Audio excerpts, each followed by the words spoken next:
Something bumps gently against the iron grating under the footbridge, bobbing with the current as the water moves. It's a hat, small, black. The new river is fast-flowing and deep, where it passes the theatre at Sadler's Wells.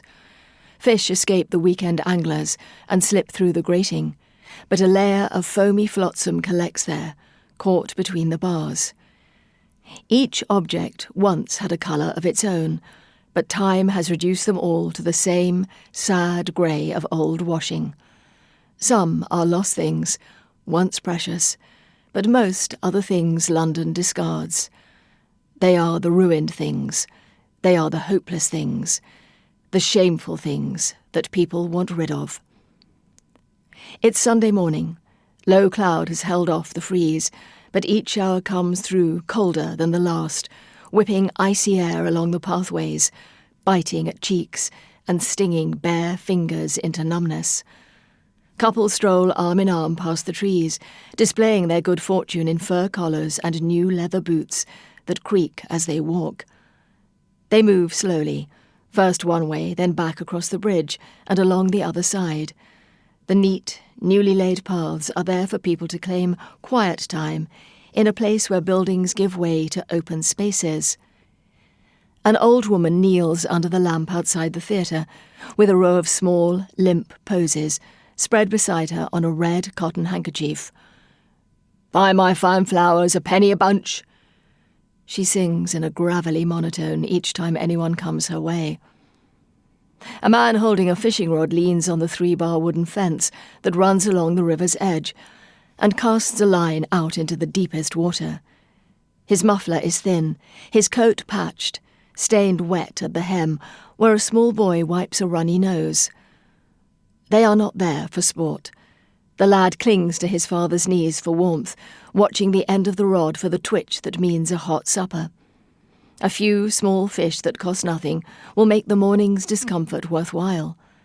3 young men pass by at speed, coat-tails billowing. At first, all eyes follow them. They have the look of French spies in their high collars and long boots, but their laughter is too loud, their faces shown too boldly. Sunday morning along the parish boundary is a public performance in a city where everything is changing, and even the poorest are beginning to believe they have the right to some kind of freedom. Near the bridge, 2 young anglers perch on the top bar of the fence. Christopher Baldwin and James Clark are both apprenticed to a cabinet maker in Clerkenwell, which means they never have enough of anything. Their pockets and their stomachs are usually empty. They are getting hungrier by the minute, thinking of fried fish and the sweet aroma of burnt onions as they stare, unblinking, at their lines, like birds of prey. "James, do you see that hat? Looks like beaver to me." "Oh, not worth the trouble. Too small." "We could sell it, or give it to the poor." "We are the poor." They both laugh. "Too far to reach with the rod." "Send the dog in." The dog does not need encouragement, even on such a cold day. Given the signal, the mangy Newfoundland wags its tail enthusiastically and sets its eyes on the hat bumping against the railings. It pushes its way under the fence and, with a yelp of pleasure, launches itself into the river, a flat-bellied flop that sends an icy shower onto Mr. Shepherd from the Crown Tavern, out to take the air with his wife. The dog struggles to pull itself back onto the bank, a prize gripped in its wide jaws. Too heavy. James climbs through the fence and pulls at the dog's collar.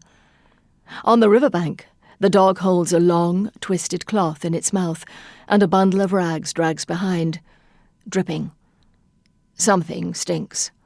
Mr. Shepherd turns to look. James feels its weight for the first time, the thing that rests at their feet.